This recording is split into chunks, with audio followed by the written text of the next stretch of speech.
Rolling. अहो मी काय म्हणते ऐकताय ना? बस झाला, बस झाला. कालपासून रात्रीपर्यंत तेच तेच तेच तेच ऐकून कंटाळा आलाय. वीट आलाय, वीट संताप झालाय माझा. काय झाली की रात्रीपर्यंत फक्त म्हातारीला त्या पादुकांशिवाय दुसरं काही दिसतच नाही. काय तर म्हणे त्याची पूजा कर, पूज त्यांना. अशा खेटरांची पूजा करून देव पावतो. इतकी वर्ष हेच करते ना ती. देव पावला तिला. श्रीमंती आली नाही, मला श्रीमंती आली. बघ केवढा मोठा वाडा बांधला मी.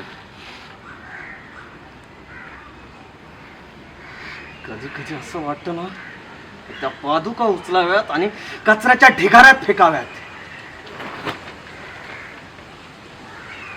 नाही करू शकत.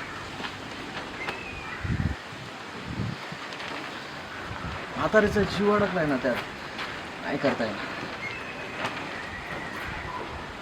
पण नाही, आता नाही. बस झालं, पुरे झालं आता. बस झाला. आज काय तो सोक्ष मोक्ष लावतोच.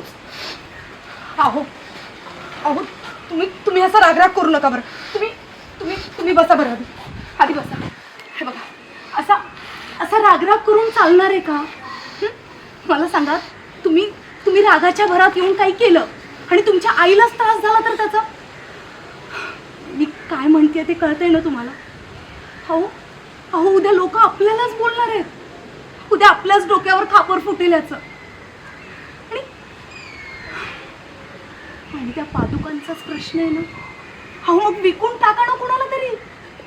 आणि आणि ज्याला हौस असेल ना तो करेल ना त्याची पूजा. असंही देवदेव करून आपल्याला काही मिळालंय का?